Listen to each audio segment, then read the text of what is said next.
Atos, capítulo 4. Na semana passada, nós lemos até o versículo 12, e hoje nós vamos ler do versículo 13 até o versículo 22. Vamos à leitura. E eles, vendo a ousadia de Pedro e João, informados de que eram homens sem letras e indoutos, se maravilharam e tinham conhecimento que eles haviam estado com Jesus. E vendo estar com eles o homem que fora curado, nada tinham que dizer ao contrário.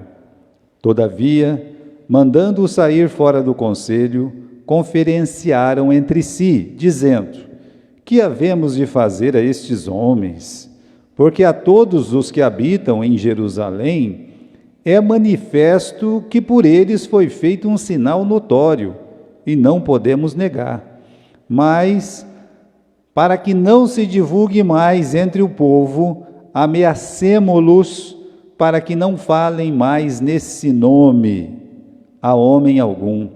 E chamando-os, disseram-lhes que absolutamente não falassem nem ensinassem no nome de Jesus. Respondendo, porém, Pedro e João lhes disseram: julgai vós se é justo diante de Deus ouvir-vos ou obedecer-vos antes a vós do que a Deus, porque não podemos deixar de falar do que temos visto e ouvido.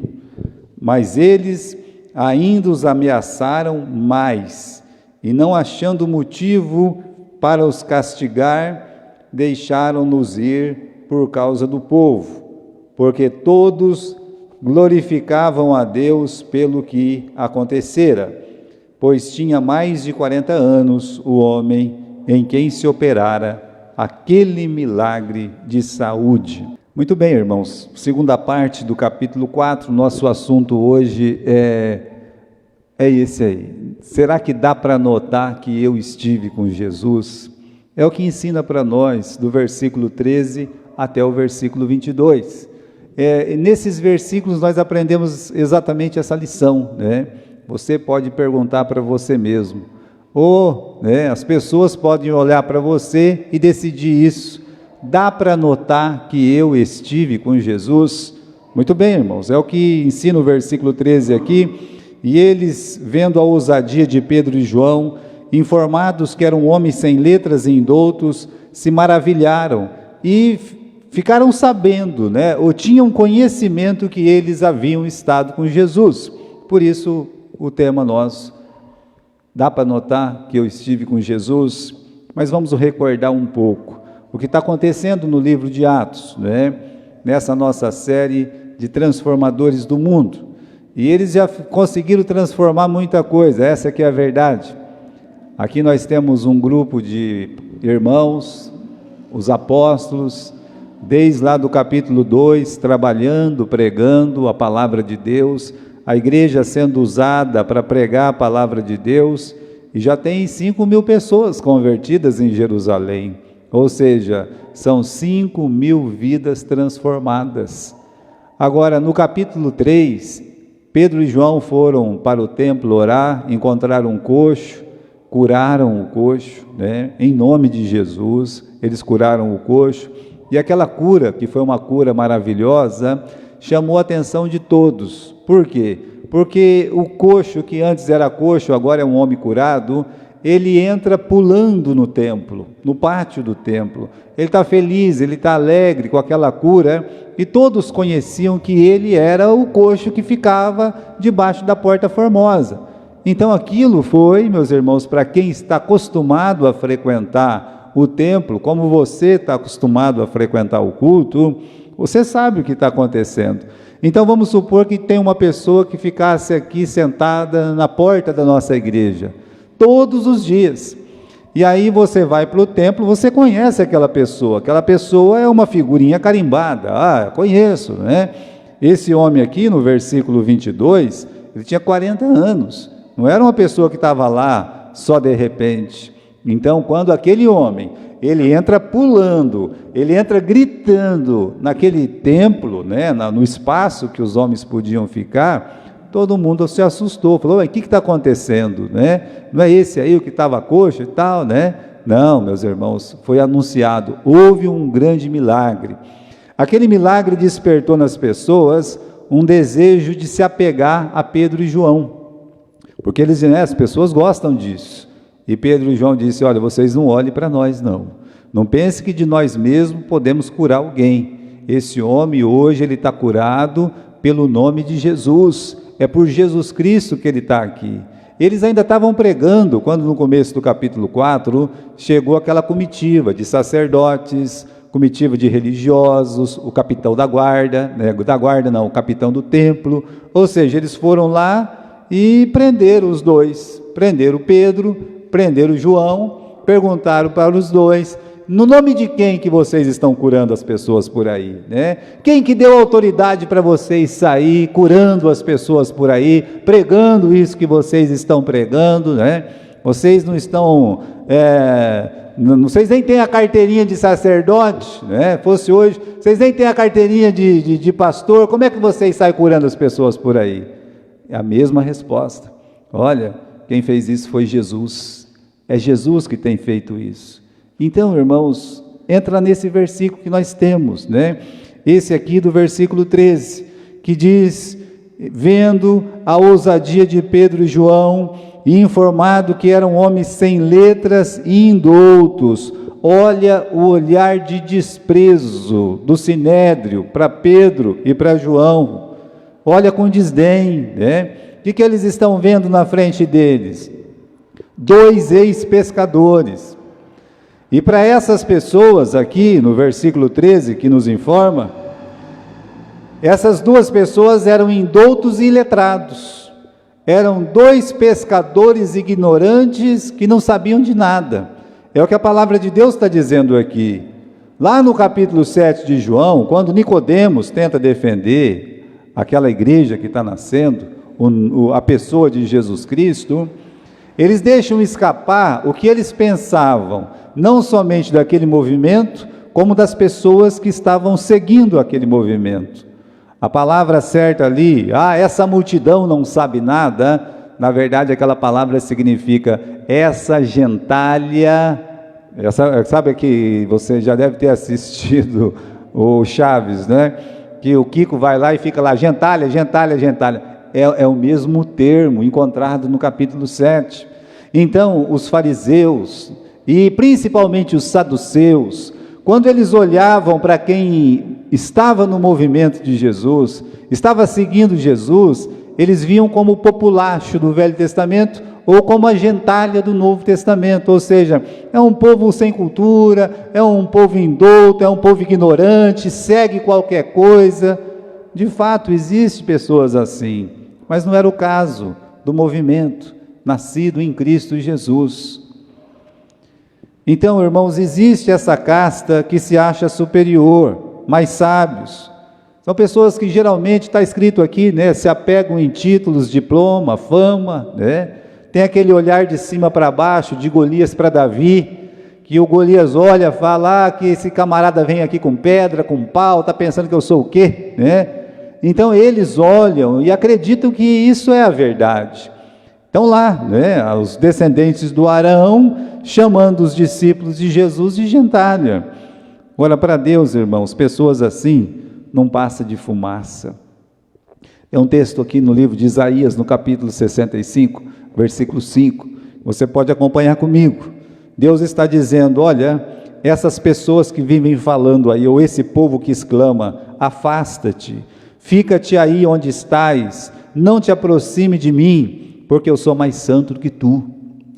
Não são poucos os que falam assim, que se consideram assim: olha, eu sou mais santo que você. Você sabe que a igreja é o lugar que mais tem gente assim, independente da denominação, tá? Você acha que é só os romanistas que tem aquelas pessoas fardadas, né, com seus mantos? Não, não, não. No meio protestante, no meio cristão, que eles chamam de cristão, Só falta o manto, né? Só falta aquela roupa dos romanistas, mas por dentro eles são iguais. Eles olham uns para os outros e dizem assim: olha, nós somos mais santos do que você, se afasta de mim. Tá? Então aqui no versículo 65, do capítulo 65, o que Deus pensa dessas pessoas que fala: eu sou mais santo do que tu? Deus olha para essas pessoas no final do versículo e diz: elas são como cheiro de fumaça no meu nariz.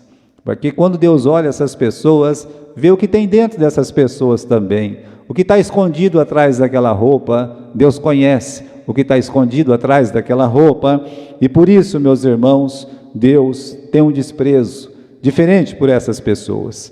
Agora, a presença de Cristo é marcante, e tem um reconhecimento inevitável aqui, né? Eles dizem no final do versículo 13, que tinham conhecimento que aqueles dois haviam estado com Jesus. A última experiência de Pedro com essa situação foi trágica, essa que é a verdade. Há alguns meses atrás, quando Pedro estava se esquentando lá naquela fogueira, naquela triste noite que Jesus foi preso, alguém perguntou assim: você estava com ele? Estão lembrados disso? Ah, você também é um deles, até fala igual eles, né? Lembra disso? Pois bem, o que Pedro fez? Pedro disse que não. Pedro injuriou, Pedro xingou e saiu daquela roda de fogueira, saiu bravo. Eu não conheço aquele homem, né? Eu nem sei do que vocês estão falando, aonde já se viu me confundir com discípulo de Jesus? Eles estão fazendo a mesma coisa aqui no capítulo 4, versículo 13, eles prenderam Pedro e João. Pedro está na mesma situação, a diferença é que agora ele está preso, não tem fogueira, tá? E as pessoas que estão acusando não são aquelas pessoas da ralé, agora são as pessoas de manto, né? De pessoas que têm um grau aí maior, olhando e dizendo: você estava com Jesus. Final do versículo 13, então, eles tinham conhecimento de que eles haviam estado com Jesus. Por isso, irmãos, a presença de Cristo na vida de uma pessoa é impossível de não ser notada. Apesar de que Pedro nega Jesus lá naquela fogueira, apesar que ele diz que não era, né? A verdade é que era inegável que ele havia estado com Jesus. Apesar de todos os defeitos de Pedro ali, e ele ter negado o seu Senhor, ele foi reconhecido como tal. E aqui a mesma coisa, Jesus, meus irmãos, está sendo reconhecido na vida de Pedro e na vida de João. Sabe que quando Moisés ele sobe lá para o Monte Sinai, ele recebe aquelas tábuas da lei, e irmãos, a primeira vez que ele desce, é verdade, né, ele quebra aquelas tábuas, isso dá até uma mensagem, viu uma mensagem muito linda do pastor Valdir, domingo passado, a respeito disso, né? Mais para frente eu vou tentar trabalhar em cima, mas quando ele traz as tábuas da segunda vez, e essas segundas tábuas não são quebradas, o que acontece? Quando Moisés ele desce do monte, como é que fica o rosto de Moisés? O rosto de Moisés fica reluzente, fica brilhante. Então quando eles olhavam para Moisés, vendo aquele rosto brilhante, e tamanho era o brilho que ele tinha que cobrir a cabeça dele com um véu. E a Bíblia, meus irmãos, mostra assim que eles sabiam que Moisés havia estado com Deus. Qual que era a prova? Por causa daquela luz. Aquela luz que brilhava no rosto de Moisés era a prova de que ele havia estado com Deus. Tinham comunhão com Deus, conversado com Deus, recebido alguma coisa de Deus. E a mesma coisa está acontecendo aqui. Os dois, meus irmãos, Pedro e João, era inegável que eles tinham um relacionamento com Jesus.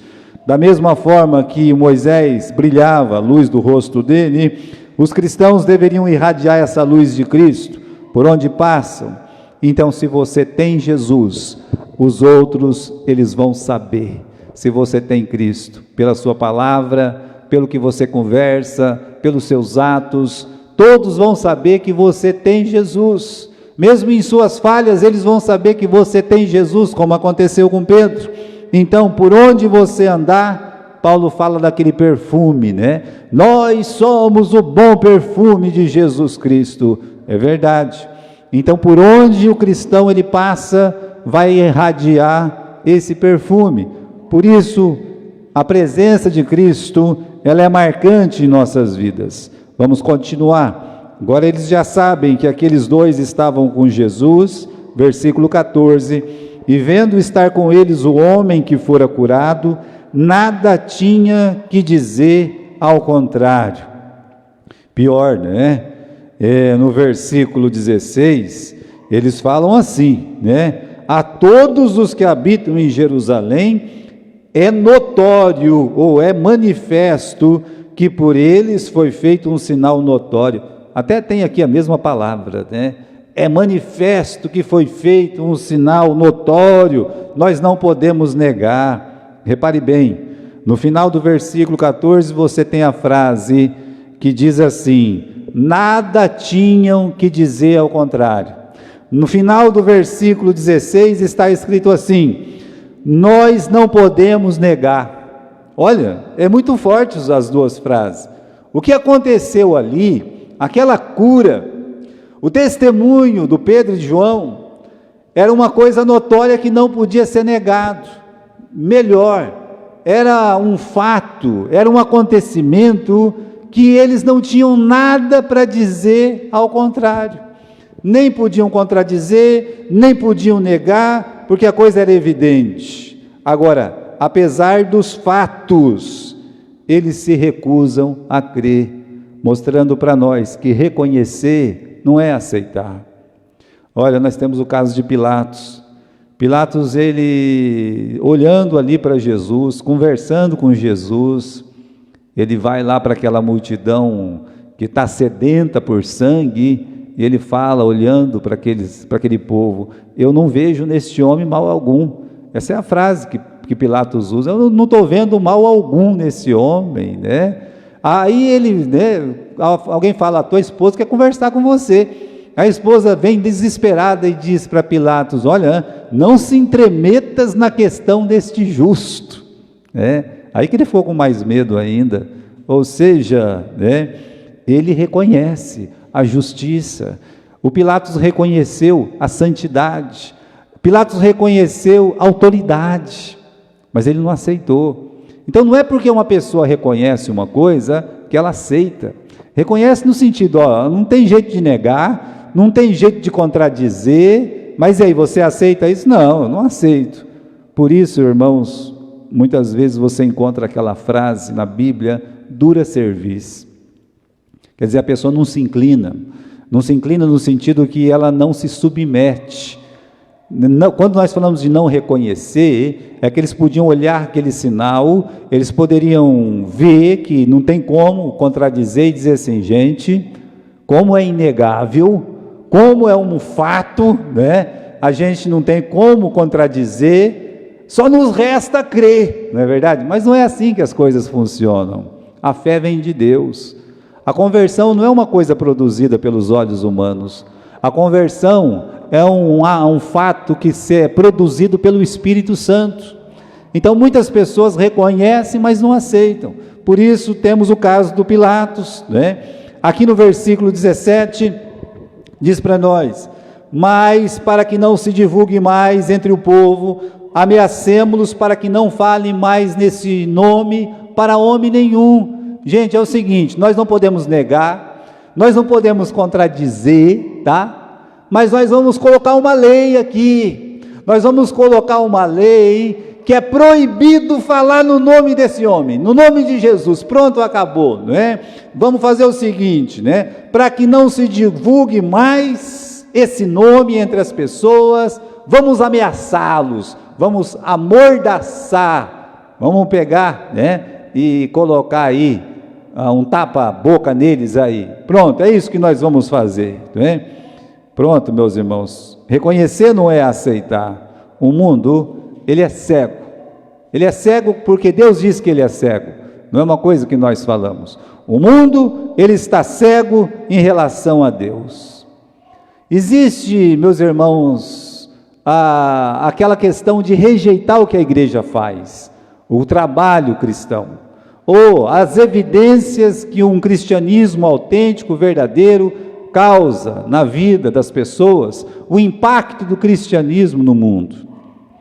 Você, antes de existir o cristianismo, olha, veja como o mundo era, um mundo bárbaro mesmo, com toda aquela letra e conhecimento dos gregos, dos romanos. A vida deles era uma bagunça, a sociedade era uma bagunça. Aí vem o ensinamento cristão.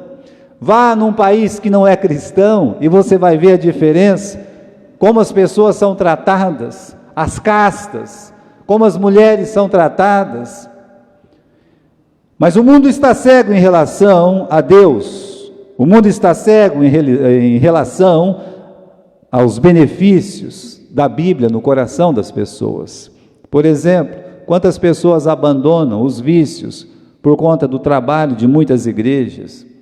Olha o trabalho que muitas igrejas evangélicas têm, que é condenado muitas vezes. O trabalho contra drogas, o trabalho feito contra pessoas indigentes. Meus irmãos,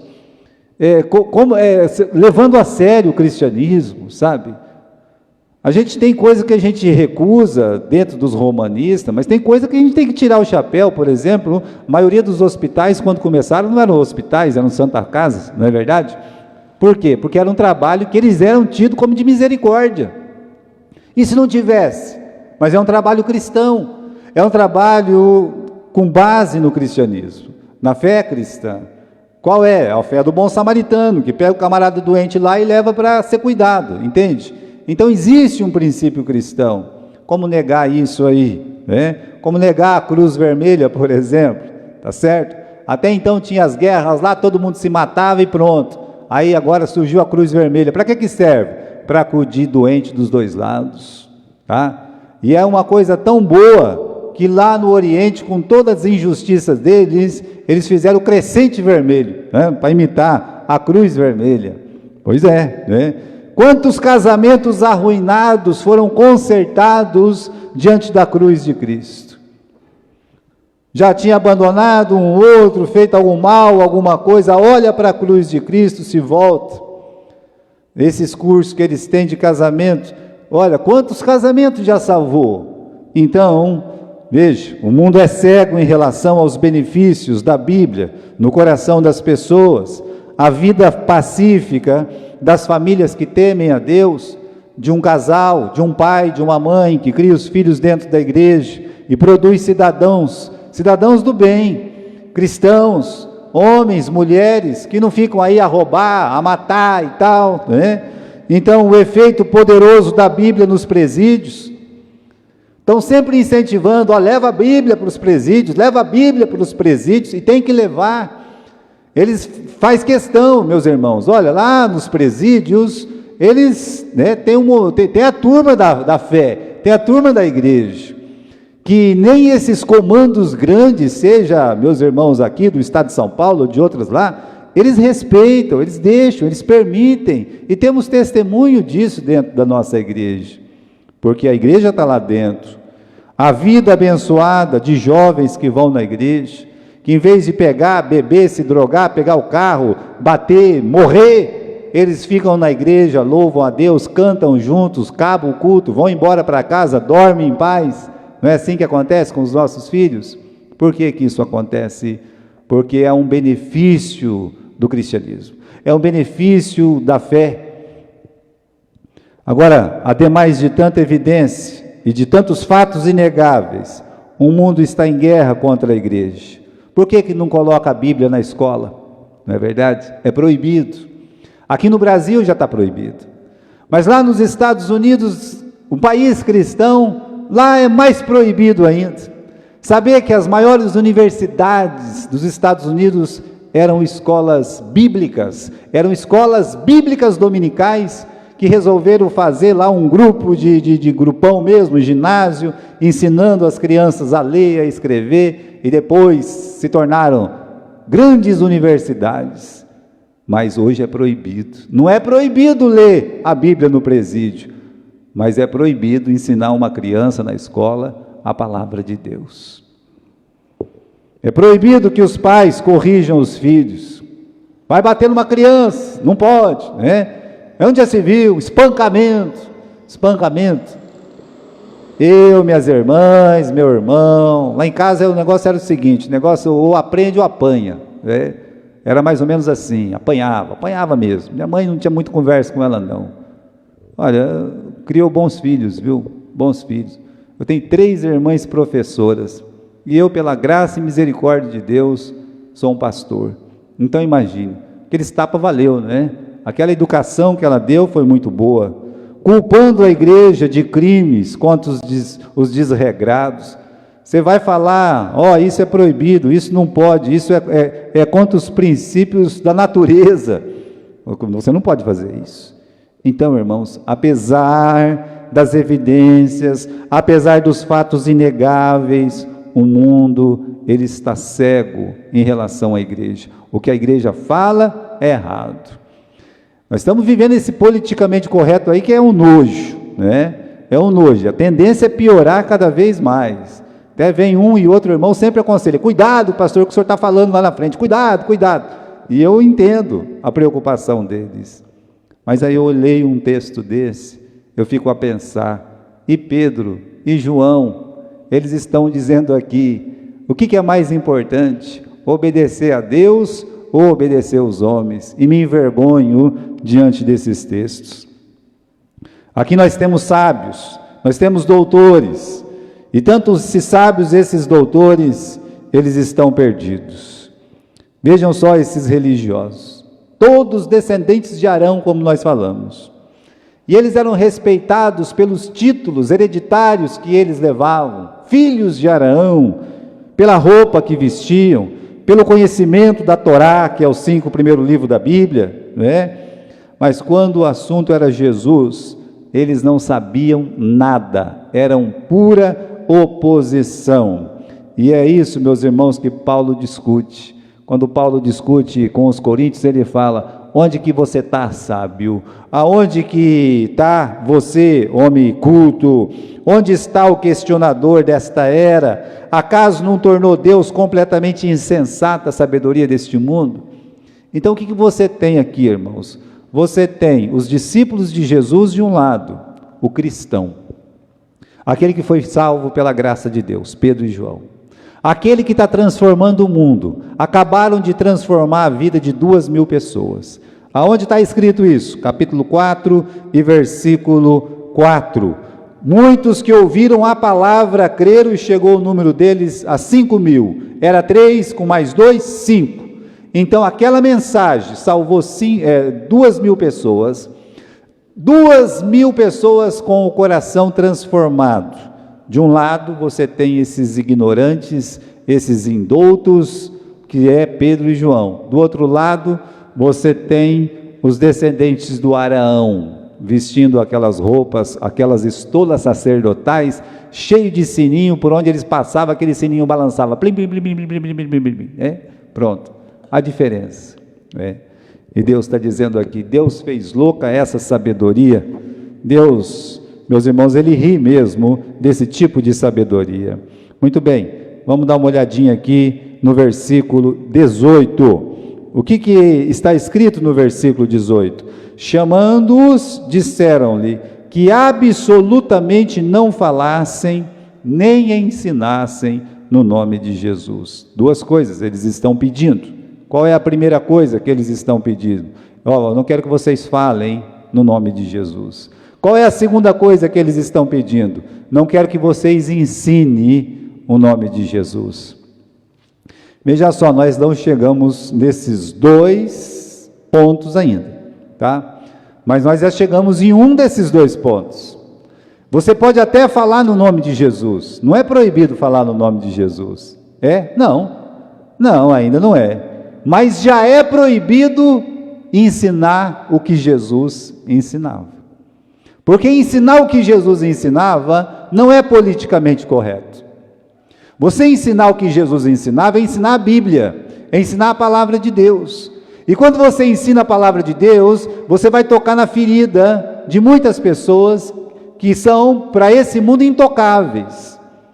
Você não pode falar que aquilo ali está errado. Você não pode dizer que aquele ali é um costume que é desprezível aos olhos de Deus. Isso divide, isso está fazendo mal para a sociedade. Então o cristianismo autêntico hoje, ele é tido como maléfico e não benéfico. Já temos a segunda ordem, mas essas duas ordens foi dado. Qual é a ordem? Que absolutamente não falassem nem ensinassem o nome de Jesus. Agora, o que você faria se você recebesse essa ordem? Você, o que você faria? Que efeito esse comando teria sobre a sua vida? Isso ia te incomodar? Eu espero que sim. Olha, se isso te incomodar, é nota 1000. Se isso não quer dizer nada para você, nota 0 para você, né? Dá 0 para ela, professor, dá 0 para ele, porque ele não está se incomodando. Mas se essa proibição te incomoda, te machuca, é porque você está no caminho certo. Meus irmãos, essa é a ordem das autoridades para as nossas igrejas, para as nossas escolas cristãs, porque a maioria delas já se adaptaram ao politicamente correto, já está tudo normal. Muitos anos atrás, alguém estava falando, a gente sabe que algumas questões da Bíblia, elas são marcantes, mas pessoas estavam falando de ideologia de gênero, hoje é uma coisa comum, mas há um tempo atrás, alguém chegou e disse: olha, pastor, isso vai estar aí normal nas igrejas. Já é, tá? Já é. Sabe por quê? Porque a igreja ouviu o assovio da serpente. Ela já foi enganada pela serpente. Ela já está contaminada. Ela não tem coragem de se libertar. Muitos crentes, muitas igrejas, escolas cristãs, nem precisam dessa ordem. Você acha mesmo que precisa dar essa ordem hoje para algum cristão? Nunca fale no nome de Jesus, tá? Nunca fale no nome de Jesus. Ele já não fala. Ele nem se preocupa. Ele nem quer saber que as pessoas, ele nem quer que as pessoas saibam que ele é um cristão. Se esconde. Então, uma ordem dessa, fala assim, olha, vamos ler aqui o versículo 18. Absolutamente, Gilberto, eu não quero que você fale, eu não quero que você ensine sobre Jesus. Aí eu posso dizer assim, eu já nem falo mesmo, eu já nem estou ensinando mesmo, para mim tanto faz. Mas para muitos é assim, para muitos essa palavra não tem razão de ser. Olha, as coisas estão muito diferentes, irmãos, muito diferentes. No tempo dos apóstolos, o mundo pressionava a igreja para não falar no nome de Jesus. Olha que coisa, eles estão pressionando aqui para não falar, Nos dias de hoje, é preciso pressionar os crentes para falar, sabe? Tem que chegar, você tem que falar, você tem que testemunhar, você tem que dizer para as pessoas o que Jesus fez na sua vida, Mas eles se calam. Agora, se algum dia a gente receber essa mesma ordem, então a pergunta é, o que você faria se recebesse a mesma ordem dada aos apóstolos, O que você faria?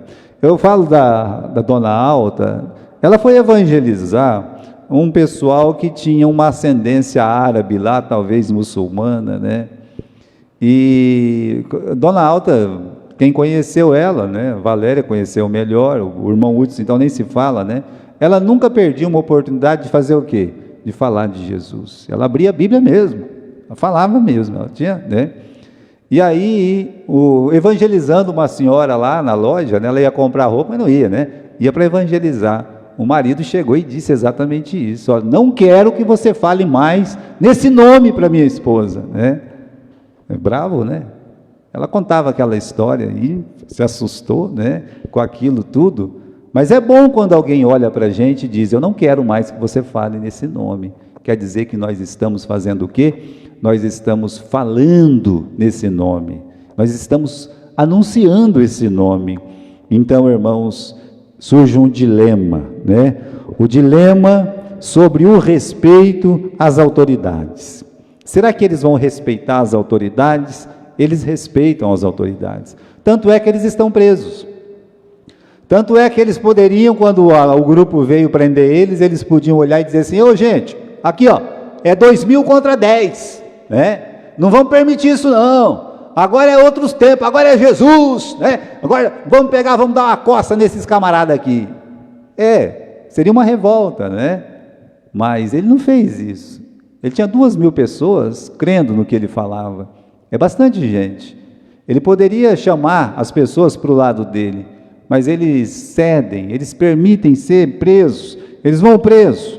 Então todo crente é chamado a respeitar, é chamado para orar pelas autoridades vigentes, porque as autoridades vigentes, querendo nós ou não, são ministros de Deus. Então a igreja tem que aprender a orar por todas as autoridades, orar pelo Daniel Alonso, orar pelos nossos vereadores, orar pelo nosso governador, orar pelo nosso presidente, orar pelos nossos ministros. É assim.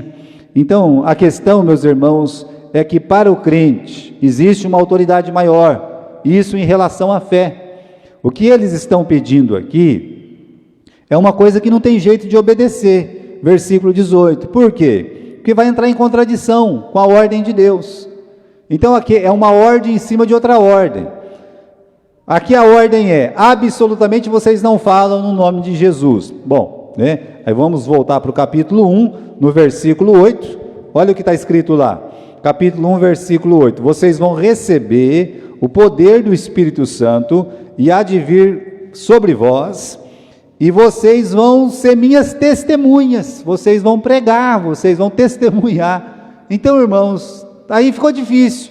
Vocês vão ser minha testemunha em Jerusalém, e eles estavam em Jerusalém, na Judéia, Samaria, confins da terra, tá? Então eles têm uma ordem dada pelo próprio Deus, eles têm uma ordem dada por Jesus, e agora eles recebem uma segunda ordem, a ordem das autoridades civis, e diz assim: olha, vocês absolutamente vocês não falem no nome de Jesus. Então essa ordem não tem jeito de receber, não tem jeito de cumprir. Versículo 19, respondendo, porém, Pedro e João disseram: julgai vós se é justo diante de Deus, ouvir-vos antes a vós do que a Deus. Eu quero que vocês parem e pensem, que boa resposta deram os dois. Pense, se é justo diante de Deus, então leva uma responsabilidade acima de qualquer cabeça, Se é justo diante de Deus, obedecer antes a vós do que a Deus. Por quem que eu vou obedecer? A você ou a Deus? Às vezes a gente fica nesse dilema, não é fácil esse dilema. A quem devemos obedecer primeiro? Capítulo 5, versículo 29. Quem dá essa resposta são os dois, os próprios, Pedro e João. Porém, respondendo Pedro e os apóstolos disseram: mais importa obedecer a Deus do que aos homens. Mais importa obedecer a Deus do que aos homens. Às vezes, para fazer a vontade de Deus, você vai ter que desobedecer alguma ordem humana, algum desejo humano. Não é incomum uma pessoa crer em Jesus Cristo, o marido, a esposa, o filho, o pai, olhar e dizer: eu não quero que você vá para aquela igreja, ou eu não quero que você seja batizado. Antigamente era muito complicado, O irmão Félix conta que ele se converteu ainda adolescente, e o problema era contar para o pai dele que ele ia ser batizado, Ele ficou alguns anos depois de crer em Cristo sem ser batizado, porque o pai proibia, até o dia que ele criou coragem e disse: pai, eu vou ser batizado, eu preciso ser batizado, porque eu já criei em Cristo Jesus. E o pastor disse exatamente isso para ele, disse: mais importa obedecer a Deus do que aos homens, E ele foi lá e encarou e disse: olha pai, eu vou ser batizado, O pai não ficou muito contente não, mas ele foi batizado, e foi um testemunho para o pai dele, para a irmã e para todo mundo. Meus irmãos, sejamos corajosos em obedecer a Deus.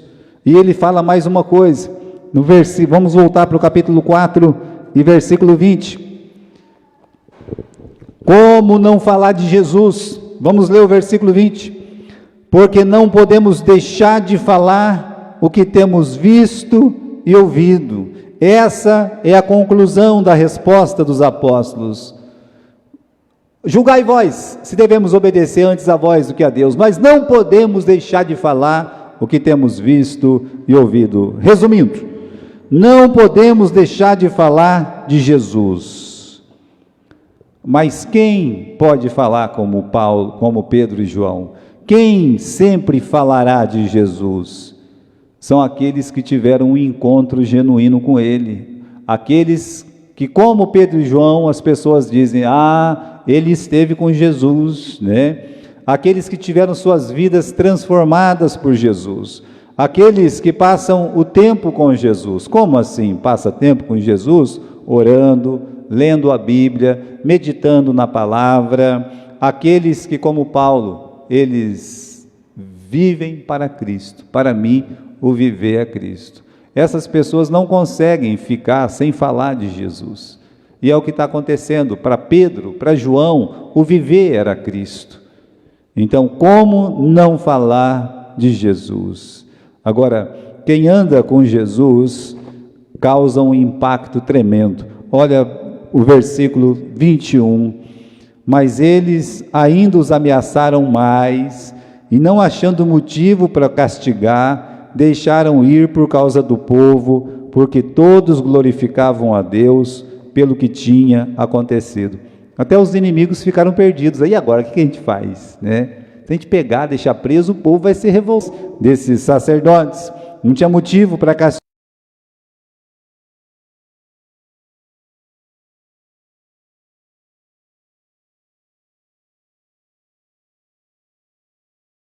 castigar, mas no versículo 21, o máximo que eles conseguiam era ameaçar mais. Vamos ameaçar mais, vamos colocar medo, né? Quem sabe o medo faz eles calar a boca. Não foi o que aconteceu. Final do versículo 21. Todos glorificavam a Deus pelo que tinha acontecido. Seja pela prisão, seja pela cura, seja porque eles ouviram a palavra de Deus e creram no nome do Senhor Jesus Cristo. Meus irmãos, eles estão glorificando a Deus. O que os dois fizeram naquela manhã, naquela tarde até, porque a mensagem durou, né? E eles passaram a noite na cadeia, o que eles fizeram, levaram as pessoas a glorificar a Deus. E o que eles fizeram? Eles realizaram uma cura, e eles pregaram a palavra de Deus, e deram um bom testemunho quando foram presos. Então isso faz o quê? Isso dá glória a Deus. E se a minha vida dá glória a Deus, amém, e é isso que deve ser. Então, aqui nós temos, quem anda com Jesus causa o quê? Causa um grande impacto, ou seja, as pessoas de fora vão glorificar a Deus por causa da nossa vida. Então, será que esse é o objetivo, né, de Deus? É, claro, né? A minha vida leva outros a glorificar a Deus? Bom, não? Acredite, esse deve ser o seu objetivo. Minha vida deve glorificar a Deus. Quando Deus criou o homem, já foi com esse objetivo, para que o homem pudesse amá-lo, para que o homem pudesse dar glória. Ele diz, eu criei para a minha glória, diz o profeta Isaías. E esse versículo marcado, você pode procurar na sua casa, diz exatamente isso, que Deus nos criou com esse santo propósito, para que possamos, com a nossa vida, glorificar a Deus, tá bom? Vamos terminar com essas perguntinhas, tá? Qual é o nosso desafio hoje, né? Primeiro, perguntar para si mesmo. Quando as pessoas olham quando as pessoas ao meu redor, né, me olham, eles reconhecem que eu estive com Jesus? É o versículo 13. É o tema de hoje, né? Dá para notar que eu estive com Jesus? Então, o primeiro desafio é esse, né? O segundo desafio é meditar, né? Será que alguma vez eu recebi a mesma ordem dos apóstolos? Ou será que pelo menos eu preciso de uma ordem dessa? Porque às vezes eu não preciso de uma ordem dessa, porque eu já não falo de Jesus. Qual ordem que era? não falar e nem ensinar no nome de Jesus. Mas eu já não falo, eu já não ensino, né? Então, para meditar, será que essa ordem um dia vai chegar em mim? Será que isso me incomoda, né? Deveria nos incomodar não falar de Jesus. E finalmente, minha vida leva outros a glorificar a Deus. Então, se isso acontece, se a sua vida glorifica a Deus, bendito seja Deus. Deus está sendo glorificado através do seu testemunho. Amém? Muito bem.